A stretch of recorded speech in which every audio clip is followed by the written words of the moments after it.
Estou aqui aguardando a Camila para a gente começar a conversar. Eu estou ansiosa porque, né? Oi, Danilza! Foi através de você que eu conheci essa mulher, sabia? Você sabia disso, né? Eu vi a conversa de vocês. Achei massa. Ela foi a sua doula? Era uma curiosidade minha, eu tô aproveitando que você já tá aqui pra te perguntar isso.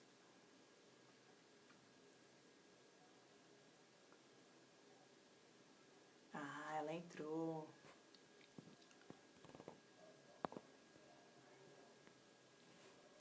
Chegou.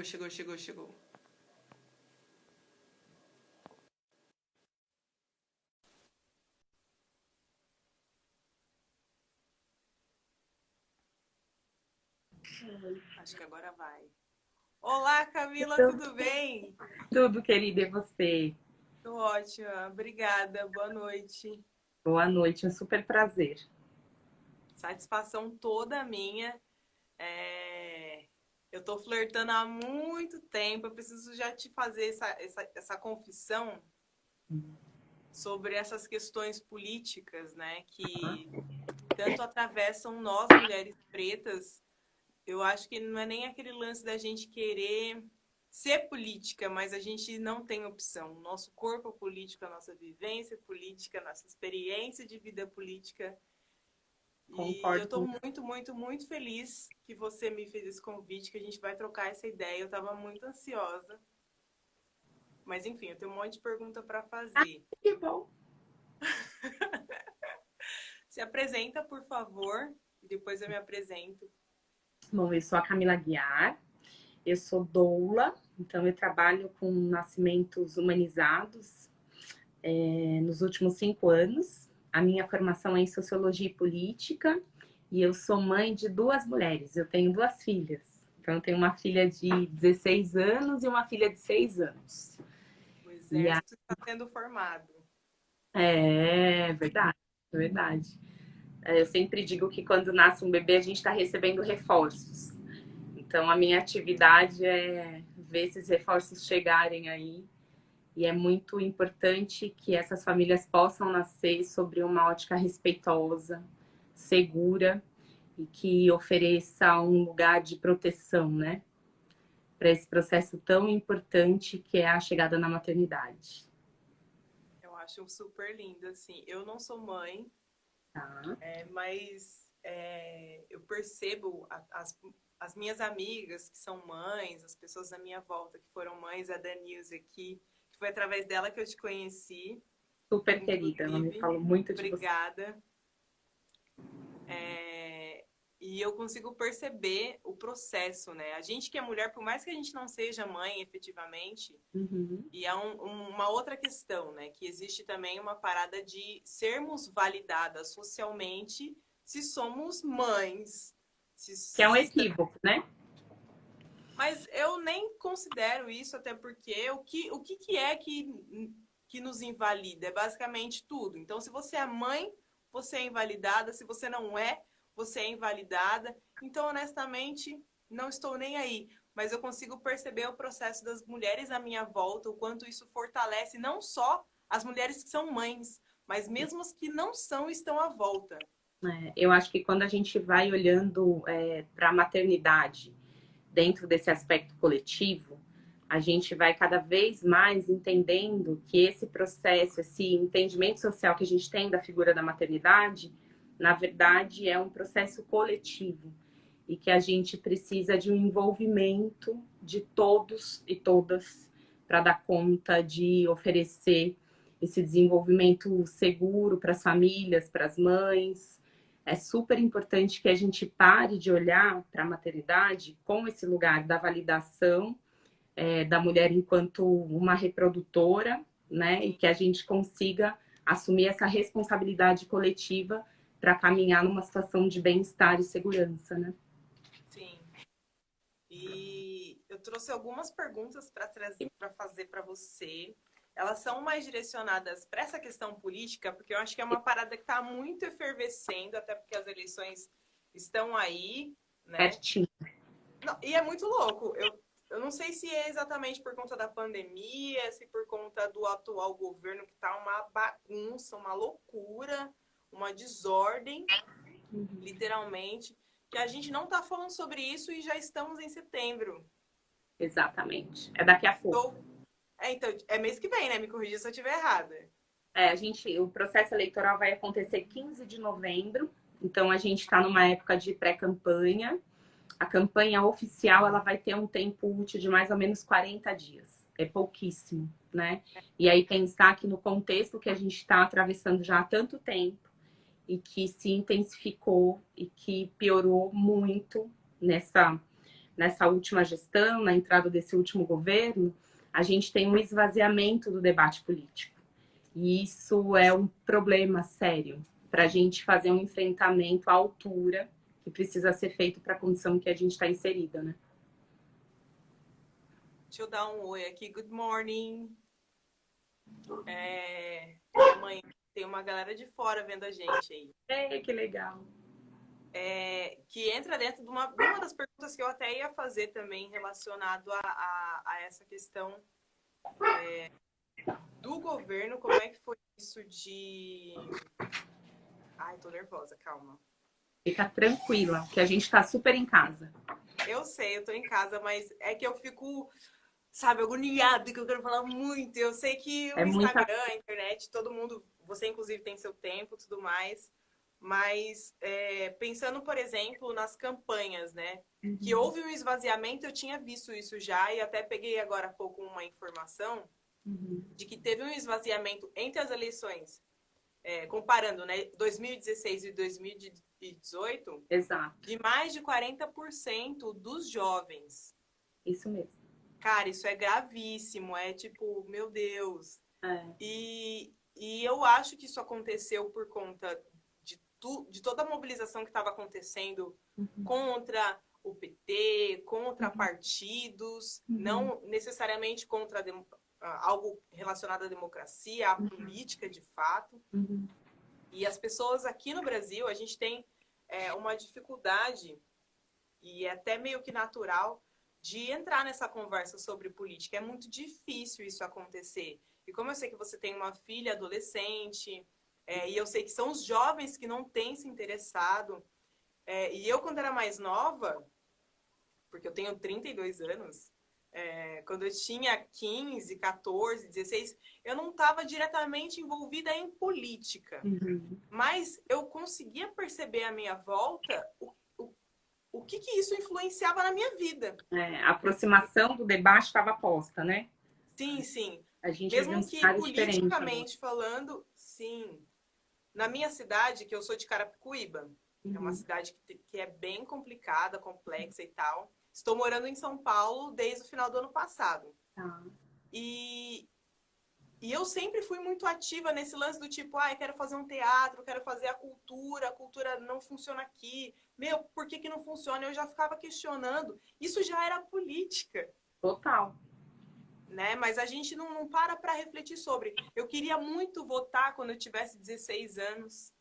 Ninguém me influenciou. Eu queria muito votar, porque eu queria falar, pô, não tem uma parada aqui, eu tenho que falar com alguém. Com quem eu tenho que falar? Não, você tem que ter 16 anos. Tá bom. Então, quando eu fizer 16 anos, eu vou lá e vou fazer essa parada ativa. E eu não consigo perceber em que momento ou qual é o desestímulo que acontece, que dá essa distância entre as pessoas mais jovens, né, que tomam essa distância da política, que elas entendem que elas não têm uma relação com aquilo, que elas não têm uma conexão com aquilo. E, cara, é um desafio a gente fazer essa comunicação, né, que eu trabalho com isso, com comunicação. Eu queria saber de você, de que forma você acredita, ainda mais tendo dentro da sua casa, tendo a sua filha adolescente, de que forma você acredita que você mobiliza a ideia da política na cabeça das pessoas mais jovens próximas de você? Eu fico pensando que muito desse cenário que a gente se encontra, desse afastamento, dessa falta de conexão das pessoas mais jovens, mas a gente, quando vai olhar para o esvaziamento do pleito, por exemplo, se a gente vai pegar em quantidade o total de pessoas que se abstiveram de participar desse processo democrático, isso tem uma fotografia importante para o quanto a gente está desacreditado do processo de representação institucional. Muito porque a gente é levado a crer que a política é uma coisa que se faz fora, que a gente só faz política dentro do ambiente institucional.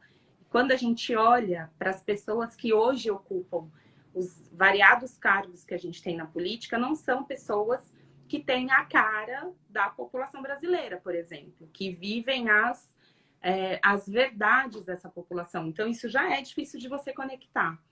E aí, quando a gente tem essa falácia de que a política é um assunto que só acontece fora do ambiente familiar, fora das pessoas que entendem a política como uma carreira, é difícil para que as gerações mais jovens, por exemplo, consigam se sentir inclusas nesse processo. Eu sou essa pessoa que volta desde os 16 anos, então eu sempre tive uma relação de participação, de entender como é que a gente exerce a política para valer através do voto desde muito nova. E aí eu fico pensando que muito disso se dá por óbvio, um contexto que a gente vive, então isso, né? Pensando do lugar no qual eu existo, de entender qual é o papel social.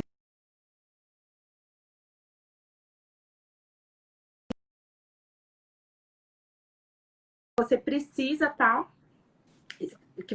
dentro do debate. E aí, na formação das minhas filhas, eu sempre estimulo isso desde sempre, porque é importante que a gente não tenha medo de falar sobre política e que a gente, mesmo quando se encontra num cenário político em que a gente desacredita, em que a gente não vê essa conexão, que a gente entenda que o agente de transformação somos nós. Somos nós ocupando esse papel, estando também nesse lugar de ser uma possibilidade, de ser uma escolha, mas que a política sem o povo, no sentido geral, ela é impossível de ser executada. E a gente precisa aprender isso dentro de casa. E aí os mais simples exemplos para que a gente consiga mobilizar as crianças. Então, a minha filha, de 6 anos, ela entende por que, por exemplo, uma rua está mal conservada. Ela entende que existe uma institucionalidade que não cumpre o seu papel, que não oferece essa aproximação para pensar na zeladoria da cidade com as pessoas que habitam essa cidade. A gente vai contando, acho que trazendo esse senso de realidade para dentro de casa e saber como é que a gente dá conta de estabelecer uma participação nesse processo a partir do pensamento, isso já cria uma estrutura importante para você, ao passo que for crescendo, se envolver com esse debate e entender que a política ela não pode jamais estar naquele jargão que, infelizmente, muitas pessoas reforçam, que a política não se discute, porque a gente cai num lugar que a gente está experimentando agora, de uma polaridade que traz para a população, principalmente a população que já está em situação de vulnerabilidade, uma situação catastrófica. Porque quando a gente diz isso, que a política não se discute, a gente está dizendo que existe um núcleo só que pode falar e fazer política. Quando isso não é verdade. Quando a gente precisa entender que a política é um assunto que nos cabe e que ela está no âmbito familiar. Eu acho que isso, a gente, quando cresce, dependendo dos debates que a gente vai estabelecendo ao longo da vida, a gente entende isso que você, logo no início, falou. Que a nossa existência é uma existência política. E todas as existências são. Acontece que algumas são atravessadas de uma maneira muito negativa por uma política que nos massacra. Então, a gente está um pouco falando dessa realidade. Mas entender que debater política, ela não está só nessa esfera que a gente entende que é uma política desprezível. Que, inclusive, quanto mais a gente participa, quanto mais a gente traz verdade para esse debate, mais essa política se transforma naquilo que ela nasceu para ser. Então, é importantíssimo que a gente não tenha medo de falar sobre política dentro de casa, que a gente consiga entender como é que esse cenário nos atravessa, como é que a gente vai construindo pilares para que as pessoas reflitam sobre esse processo e se sintam participantes dele, né?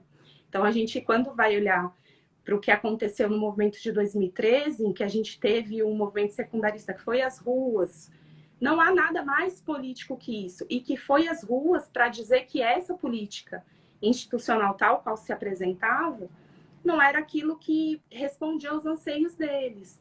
E aí é muito importante que a gente perceba esse movimento não como uma negação da política. É uma negação da política que estava sendo praticada, que segue sendo praticada, e que não inclui as múltiplas perspectivas sobre o que é existir socialmente dentro da cidade, direito à cidade. A gente teve a explosão por conta do aumento da passagem na ocasião, mas não era sobre o aumento da passagem, era sobre pertencimento. Então a gente tinha ali muitos, eu fui em várias manifestações que a gente via pessoas de 13, 14 anos dizendo: esse jeito eu não quero, e dessa forma que tá eu não quero. E experimentaram o quanto essa representação teve impacto, inclusive na política pública da ocasião, né? Acho super importante a gente pensar que esse lugar da política é um lugar que a gente começa através das reflexões e das considerações mais simples e dentro de casa, porque a gente acorda fazendo política e vai dormir fazendo política. E aí, quando a gente não se apropria disso, fica parecendo que a gente quer virar as costas para a política, quando, na verdade, a gente quer uma política que faça sentido com a realidade que a gente vive, né? E a gente tem terceirizado muito isso, eu sinto, né? Que é o que você falou, que você acabou de falar. A gente fala, não, é um problema do Estado, e é um discurso que, honestamente, assim, é muito louco, porque eu ouvia isso dos meus pais e das pessoas do meio em que eu vivia, e tipo, se eu sentar na calçada, eu ainda vou ouvir esse discurso dos meus vizinhos, assim, sabe?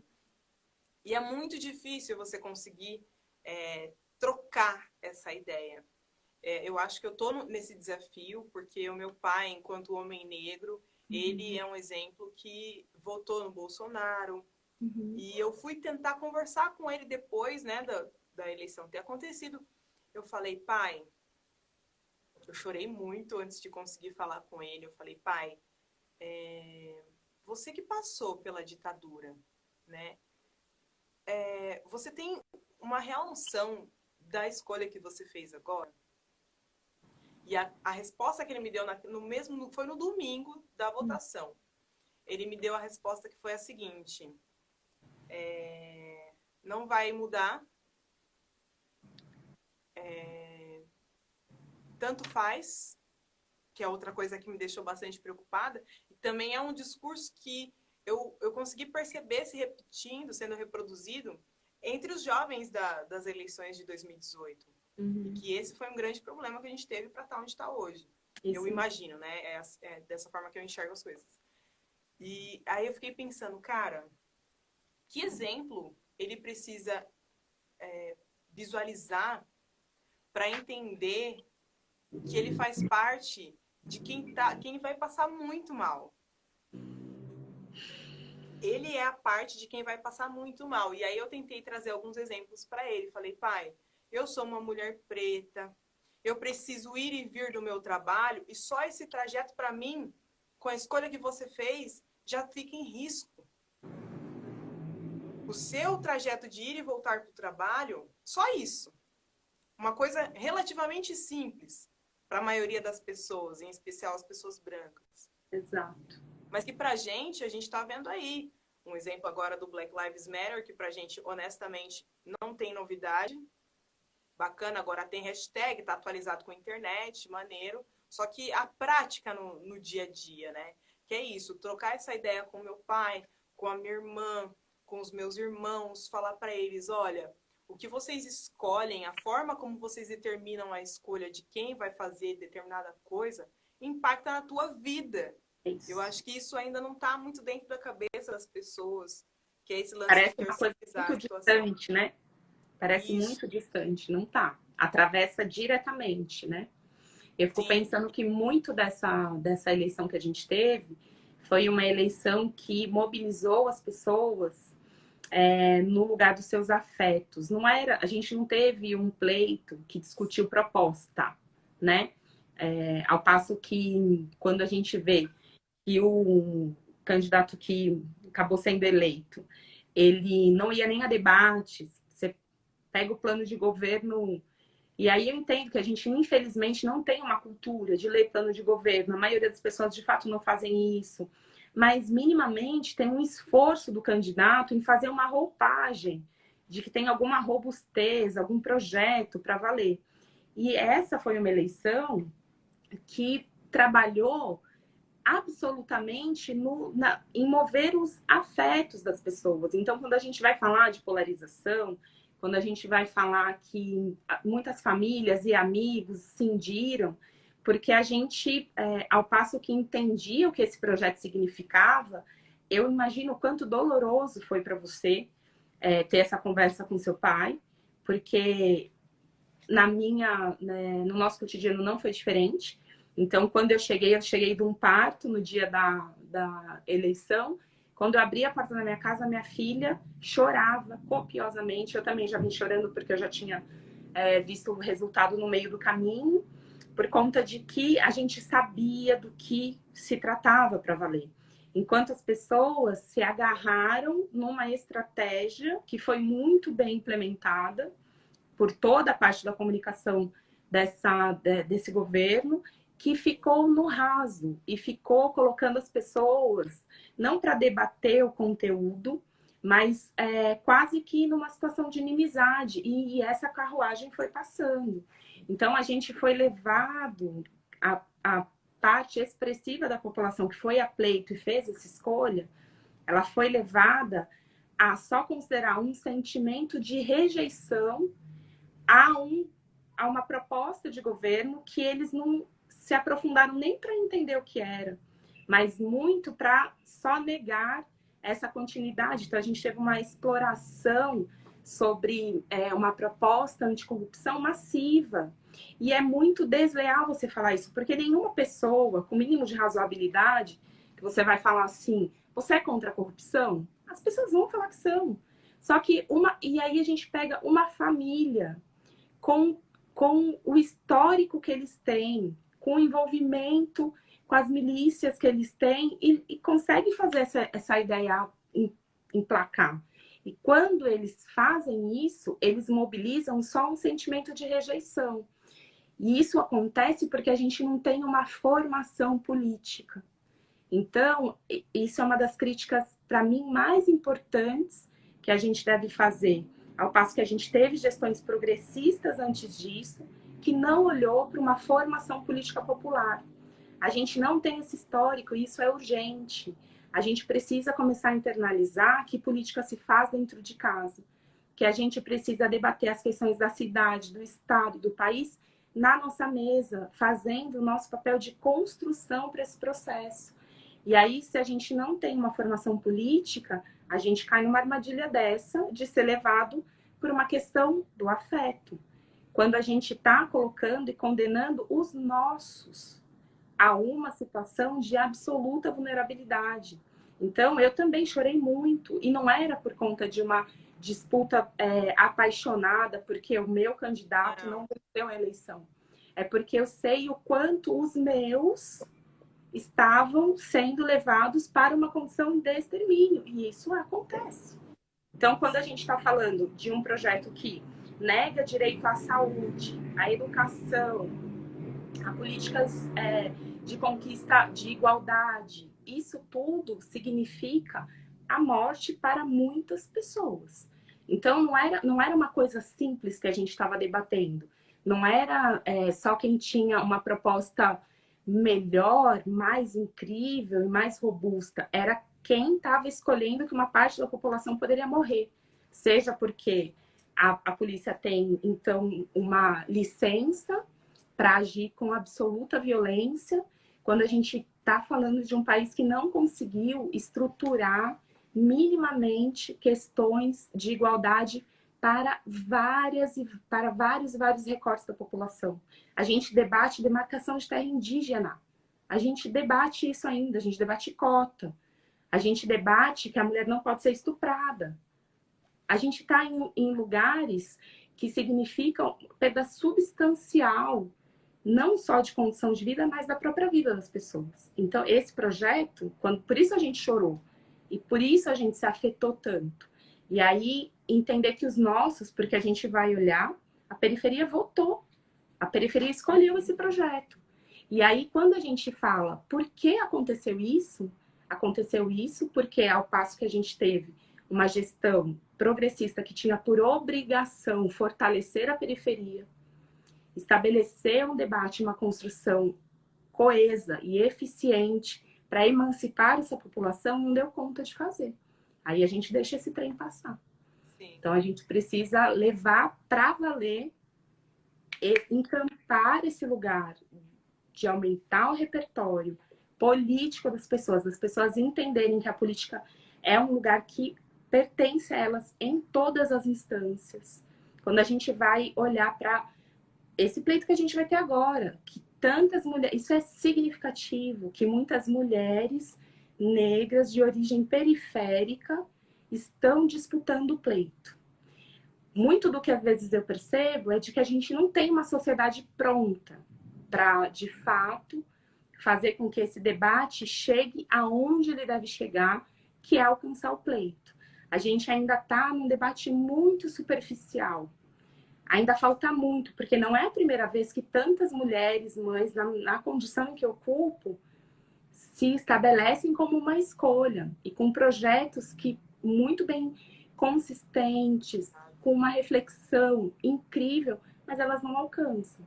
Porque elas não alcançam nesse sentido de que a formação política popular foi uma coisa que ficou para trás. Então é super importante que a gente dê conta de contar às pessoas que a política, sim, se faz todo dia, se faz no cotidiano e que todo mundo pode estar nesse espaço.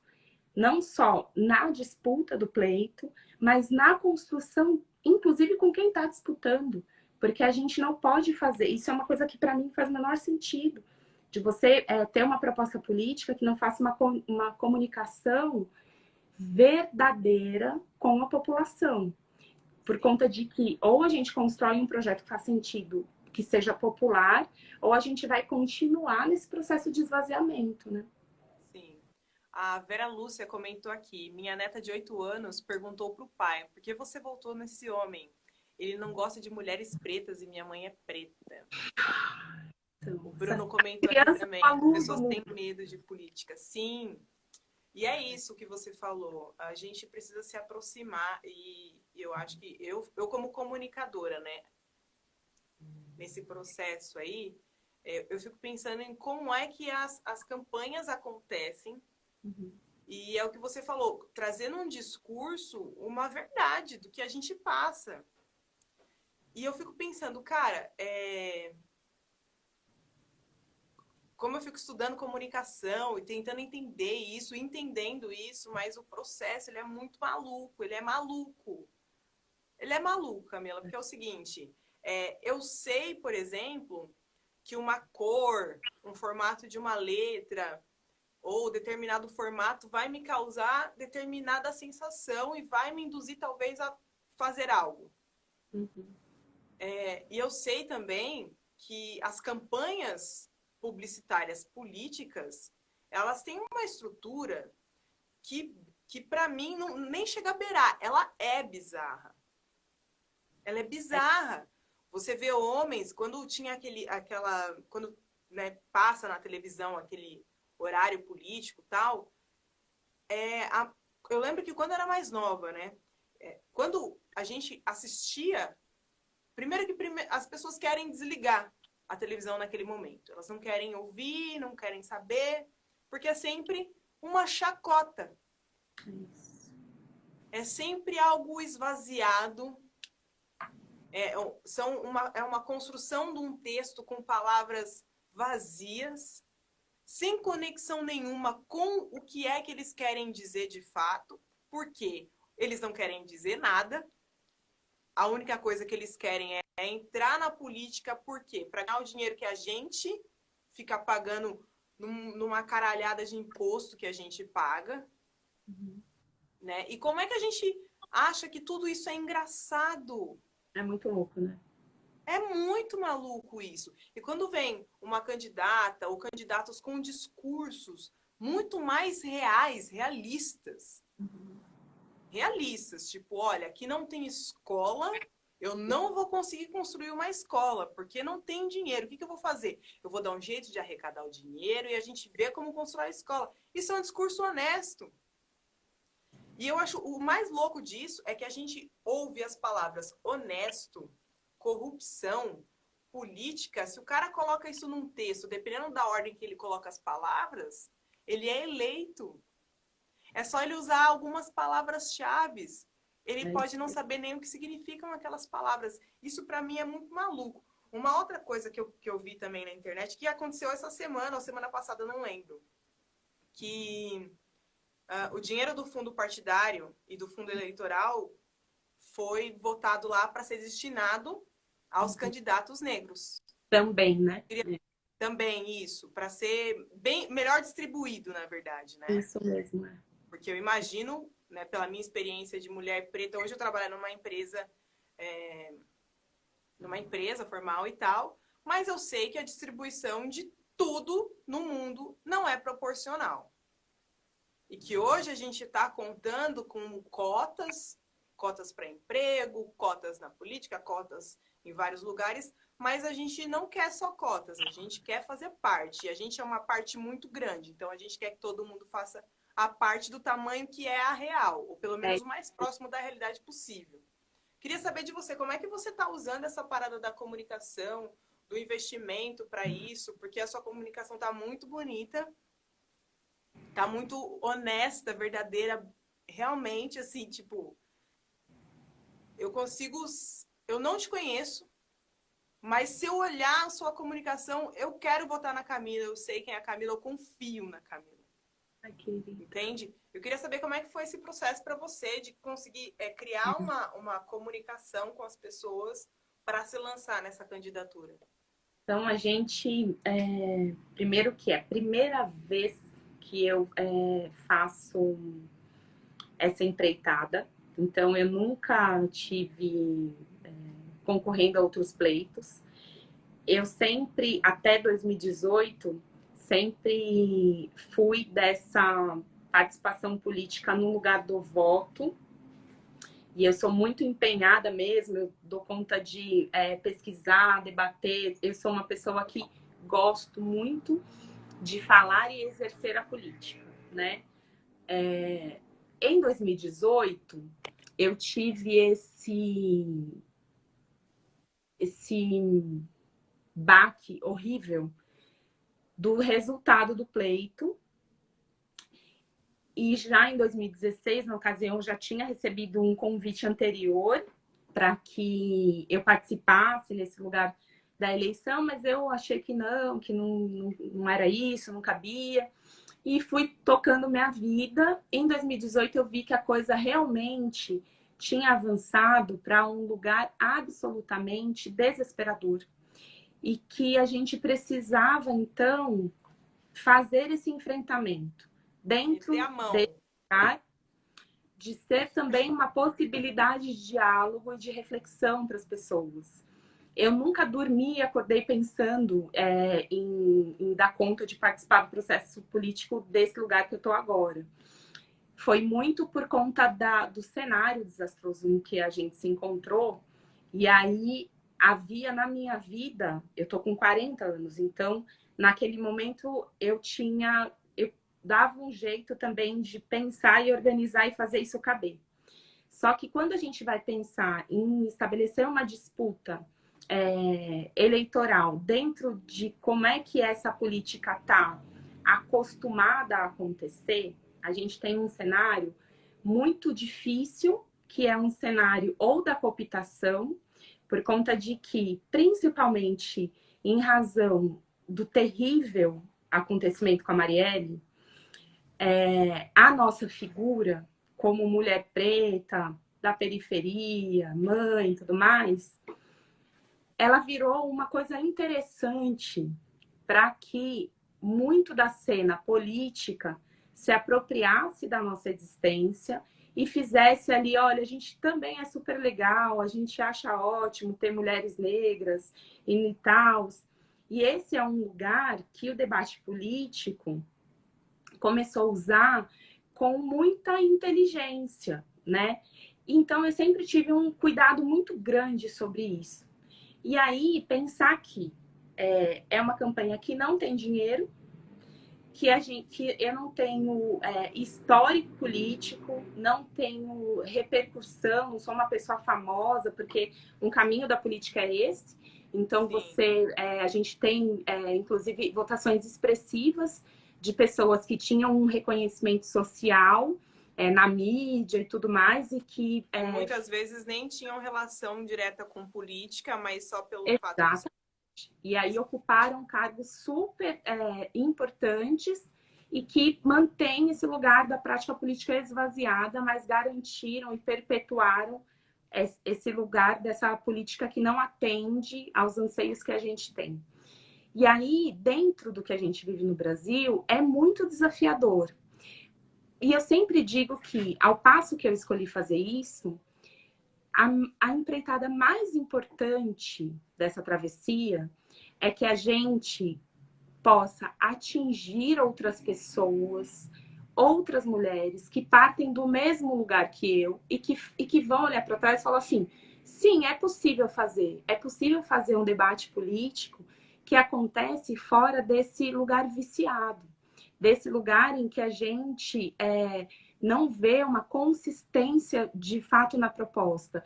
Que eu, como uma mulher comum, porque eu sou uma mulher comum, eu, como uma mulher comum, eu pego ônibus todos os dias, né? Eu sou uma pessoa que eu não pude fazer isolamento social durante a pandemia, porque eu trabalho com nascimentos, com partos. A maioria das famílias que eu atendo são famílias que vão ser atendidas pelo SUS. Então, eu sou uma das pessoas que entendeu muito bem qual foi o atravessamento da pandemia, quando você não pode ficar ali recluso em casa e tudo mais. Você precisa continuar trazendo o alimento para sua casa, que vem diretamente do seu trabalho. Quando a gente está estabelecendo que sim, a gente pode propor uma reflexão política e uma construção coletiva feita por mulheres, porque no nosso projeto é um projeto coletivo de muitas mulheres. Quem é que está fazendo esse trabalho todo? Um monte de mulher, mãe, que está entendendo que faz essa construção existindo do lugar que elas existem. Que a gente não precisa, que a gente precisa destruir e derrubar essa ideia de que a política tem que ser perpetuada ou por quem tem muito dinheiro, ou por quem tem histórico familiar, que é o avô, o neto, que veio da política, ou para as pessoas que têm esse capital social e da mídia e tudo mais.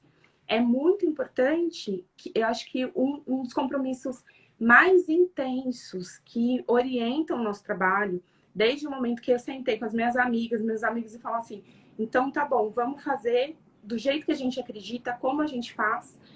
A comunicação da campanha é feita pela Danilza.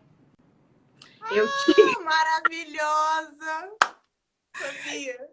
Eu tive a imensa alegria da Danilza topar essa empreitada. Então, ela que faz tudo que a gente...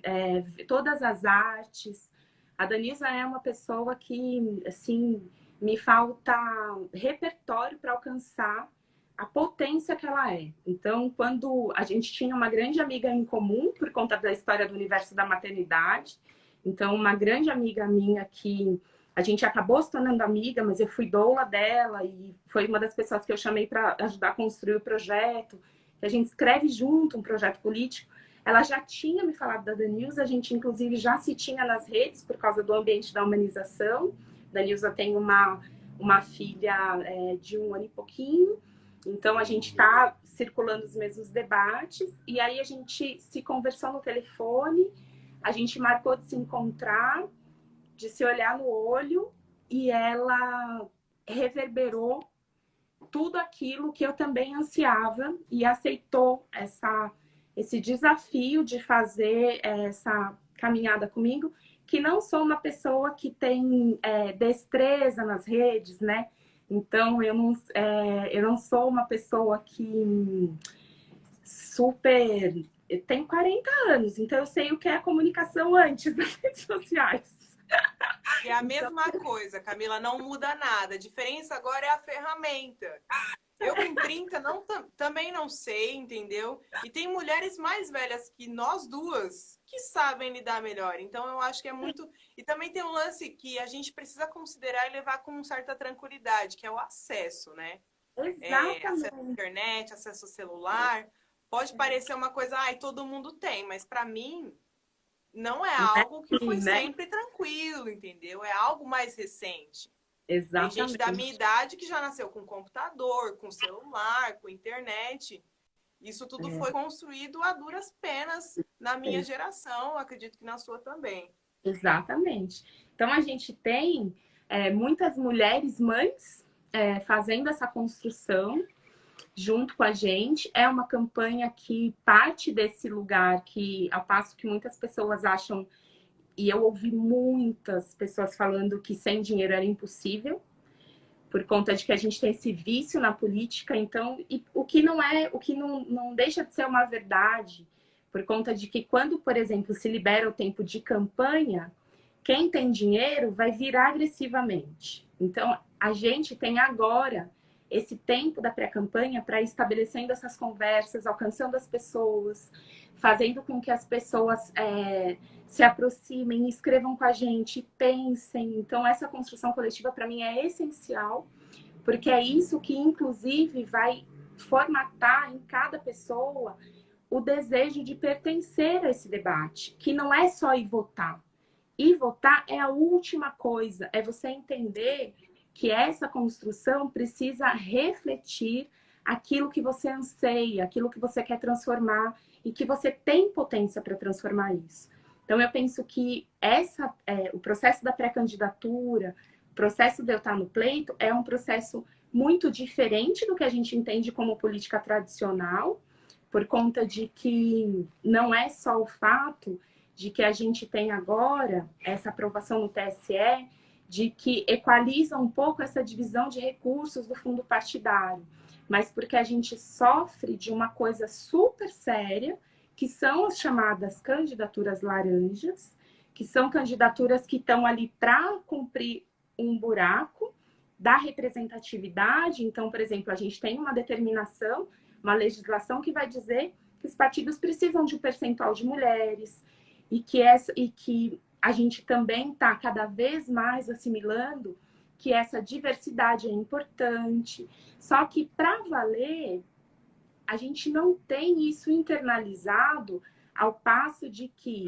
quando você fala uma mulher negra vai concorrer e ela está sendo acolhida por um determinado partido, o que é de verdade que esses partidos estão fazendo para dar sustentação a essa trajetória. E aí a gente, então, tem que ter uma determinação legal que vai passar pela divisão do fundo partidário, dizendo que, e isso é uma conquista do movimento negro, né? A gente tem, porque isso é importante, ninguém vai trazer para a gente aquilo que a gente precisa. E não é só por conta de que existe uma falta de vontade de fazer isso, mas porque a gente precisa ocupar o lugar de apresentar as respostas que a gente quer. Então, é importante dizer que essa conquista sobre o fundo partidário é uma conquista do movimento negro, que olhou, ocupou, pressionou e conseguiu isso. E que isso reflete a gente tentar encurtar um processo de absoluta desigualdade na disputa. Então, pensar que quando eu ouvi, e não foram poucas as vezes que eu ouvi as pessoas desestimulando, dizendo, é impossível, porque vocês não têm dinheiro, porque senão não vai dar, isso não vai acontecer, a gente provar que é possível, sim, estabelecer um debate coerente, verdadeiro, respeitoso, e que nos próximos tantos pleitos que a gente tiver nessa história, que todas as mulheres possam olhar e falar assim, sim, é possível fazer.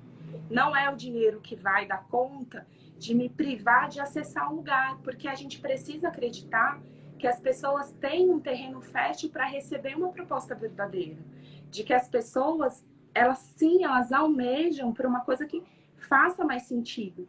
E aí a gente vai se encorajando também nesse lugar, né? Mas o processo de escolha pela legenda, por exemplo, pela legenda pela qual eu saio, que estou pré-candidata agora, isso foi uma escolha importante para eu olhar para dentro do partido e ver que dentro, internamente do partido que escolhi, esse processo de igualdade, a presença das mulheres negras em cargos de liderança, ou quantos pleitos pelo Brasil as mulheres negras conseguiram dentro desse partido, isso não está numa fachada, isso é concreto. Quando a gente vai falar de letramento racial e antirracismo, é uma coisa que, para o partido, isso, a gente já parte desse lugar. Porque tem esse espaço da cooptação, que é terrível, né? De você pegar as pautas, colocar um monte de mulher negra candidata, mas que, na verdade, não tem esteio nenhum. É só para esvaziar, só para colocar ali como uma mera cota, né? Sem nenhum, como se eles fossem ótimos. Sim. Muito terrível. Nossa, que bom saber disso. Honestamente, era uma pergunta que eu tinha até para fazer, que bom que você já me respondeu, porque era uma curiosidade muito forte minha, do tipo, isso acontece na prática dentro do partido? Porque eu acho que tem muita gente que tem... eu não sei quantos partidos a gente tem, honestamente, mas eu percebo que as pessoas, elas criam... Tem várias questões, né? Criam uma imagem do partido e não necessariamente do candidato. Mas a gente sabe que o candidato, ele está sempre aliado, né? E alinhado com enfim, as ideias do partido. É isso. Completamente.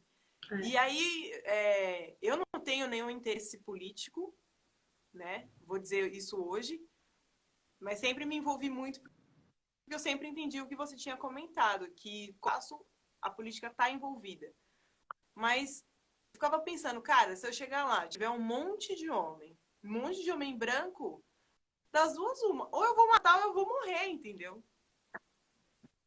Porque é o que já acontece no mundo real. E eu falo matar ou morrer, não necessariamente de uma forma física, né? Como acontece, porque o Brasil também tem um histórico bizarro de assassinatos e mortes de políticos, né? Marielle tá aí. Tem o caso recente aí da Flor de Lis, né? Que combinou com a própria família de matar o marido. Isso é coisa de novela mexicana, bizarra. Mas que matar no sentido de matar as nossas ideias, os nossos ideais, o nosso propósito, a nossa força. Eu acho que uma pergunta importante quando a gente vai olhar para o histórico de como é que as eleições, e a gente tem que fazer isso. Então, assim, olhar para os partidos, e os partidos que a gente simpatiza, se aproxima, que tem bandeiras que fazem sentido para a gente fala super agora de antirracismo, acho ótimo que se fale muito, mas que se faça tão pouco ainda. Acho que há muito para a gente evoluir e aprofundar nesse debate. E aí olhar para essas legendas e ver, poxa, saíram, sei lá, 40 candidatas negras nessa legenda, e o partido elegeu sempre os mesmos homens brancos classe média. Gente, alguma coisa está errada. Alguma coisa nesse partido não está comunicando com a teoria e a prática.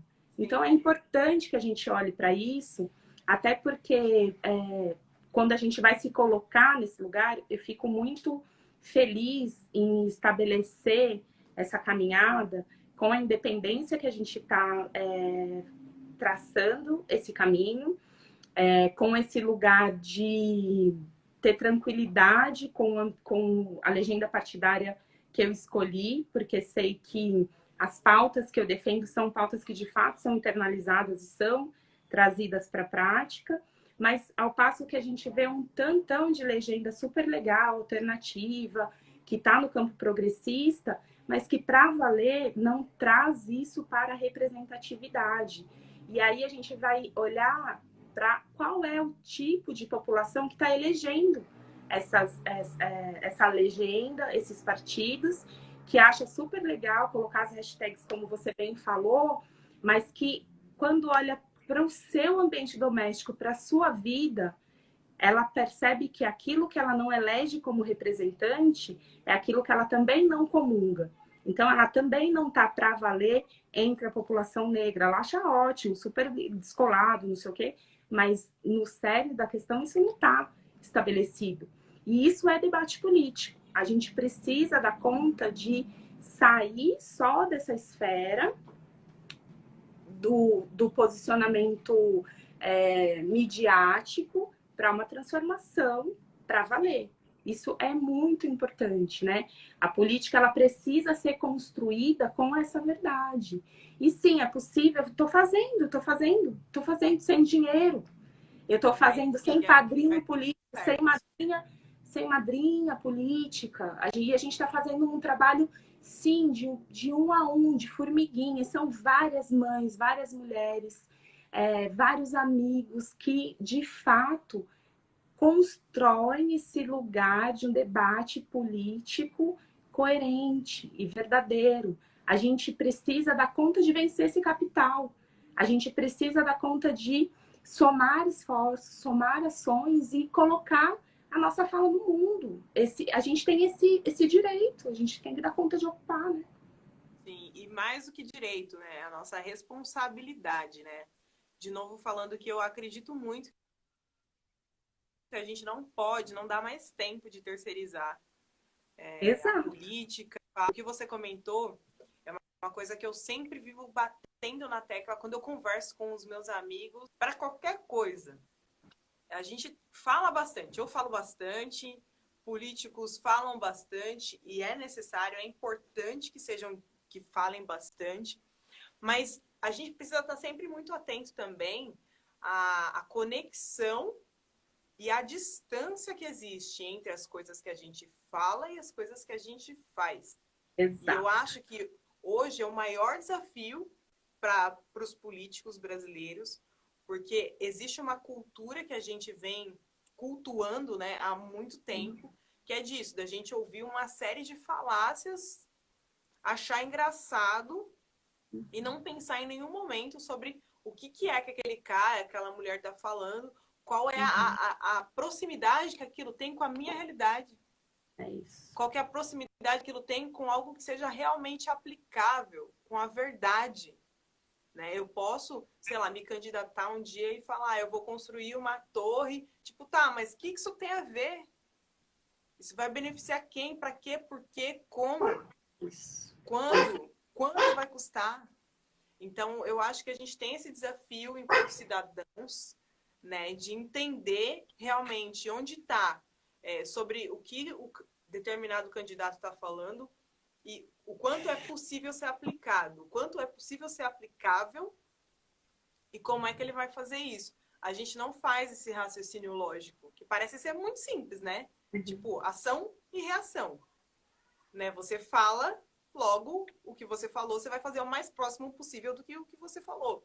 Só que o que a gente tem vivenciado, e eu acho que essa é uma das frustrações de nós, cidadãos brasileiros, aí eu falo brasileiros porque, enfim, eu acho que é uma chaga nacional que a gente está passando há umas boas décadas aí, e que é um desafio, um grande desafio. Eu espero que, de alguma forma, essa conversa consiga passar alguma coisa para as pessoas que me seguem, para as pessoas que te seguem. É importante a gente usar essa ferramenta. Ela vai ajudar cada vez mais você. Se você precisar, eu não sei no que eu poderia ajudar, mas se for compartilhando, eu vou compartilhar. Gente, vão conhecer o trabalho dela, por favor, Camila Guiar. Muito obrigada. Perguntem, conversem. Eu estou muito feliz que você me chamou. E isso é o político de verdade, sabe? Que ele fala, vamos conversar, me diga o que é que... Me diga, me ouça. Eu li o livro da Michelle Obama. Ah, que legal. Não sei se você leu, é muito legal. Eu vi só o documentário. O documentário também é ótimo. E eu lembro, no livro, ela conta com mais detalhes, né? E ela fala da época que ela era pequena, que o pai dela saía de porta em porta, no bairro, na comunidade, para perguntar, saía com um caderninho, ele ia depois do trabalho dele, anotar o que as pessoas estavam reclamando. Ah, o poste isso, a rua, o asfalto aquilo. Ele ia de porta em porta. Isso é um trabalho de um político sério. E ela foi criada nesse ambiente. E depois, enfim, no desenrolar, ela conheceu o Barack Obama, entendeu? Virou a primeira-dama, entendeu? E eu fico pensando, cara, eu acredito muito nisso, que a política é isso, que a gente tem que praticar isso. Então, a gente, enquanto cidadão, a gente tem que estar aberto, a gente tem que estar disponível e a gente tem que estar atento, porque é do meu interesse conversar com você, fazer perguntas, entender. E eu não quero... E as pessoas, eu acho muito que as pessoas, nós, cidadãos, a gente precisa tirar a ideia de que quando um político fala, a gente já ou bloqueia a mente, porque vai falar um monte de groselha. E eu não quero saber. Ou a gente já entende que é algo que a gente já está contra. A gente não sabe nem o que é. Mas se é político, a gente está do lado oposto. A gente já está do outro lado. E a gente tem que quebrar esse paradigma, esse, mas tantos outros mais, que é importante a gente se comunicar. Eu acredito muito que a comunicação é tipo a chave para qualquer coisa, para a gente conseguir Também quebrar acho. barreiras. E eu acredito que muito que o que está acontecendo é isso. A gente tem batido muito na pedra com a água, com o jato d'água, que a porra for, entendeu? Eu falo a gente, nós, pessoas pretas, periféricas, porque somos nós que mobilizamos o mundo, querida. É isso mesmo. É isso. Eu Não falo é o isso Brasil, todo tempo. não é os Estados Unidos, não é a América Latina, não é a Europa, é o mundo inteiro, É entendeu? isso aí. E é importante a gente se colocar nesse lugar, nesse protagonismo. E é isso, acho que no que você precisar, que a gente converse, que a gente fale com mais pessoas. Denilza, pelo amor de Deus, que maravilhoso esse trabalho que você está fazendo com essa mulher. Ela é Parabéns. demais. Ela é demais. Demais, demais, demais. Estou muito Eu tô feliz que isso está acontecendo. Tô Real. super feliz. Quero agradecer muito sua generosidade da gente conversar. Eu acredito muito nessa troca. Fico pensando que a gente precisa ir cada vez mais contando às pessoas de que elas fazem já a política e elas precisam fazer a política que as favorece. Que a gente tem muitas respostas para as tamanhas questões que estão apresentadas e que a gente tem esse lugar da potência do conhecimento e da produção de uma resposta efetiva e que a gente não precisa ter esse medo, por conta de que quanto mais a gente se aproxima da política, mais a gente constrói a política que faz sentido para a gente. E que é uma mentira que a política é uma coisa que deve ser feita por outros, por poucos, por pessoas que a gente entende que estão absolutamente distantes da nossa realidade. A gente precisa dar conta de colocar essa produção para o mundo. Isso que a gente já faz todos os dias escondidinho nas nossas realidades, a gente precisa dar conta de colocar isso no mundo e colocar isso com muita segurança, porque a gente tem muita coisa para apresentar. Então, fico pensando que essa oportunidade de estar aqui, conversar, as pessoas estarem aqui, eu agradeço muitíssimo, muitíssimo. Estou sempre absolutamente disponível e a gente vai fazendo cotidianamente essa construção desse mundo que a gente merece e que a gente sabe como providenciar, né?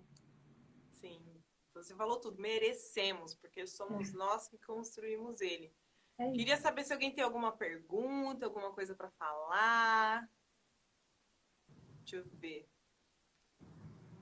Mulheres pretas no topo, bora fortalecer, é isso mesmo. Ai, que lindas.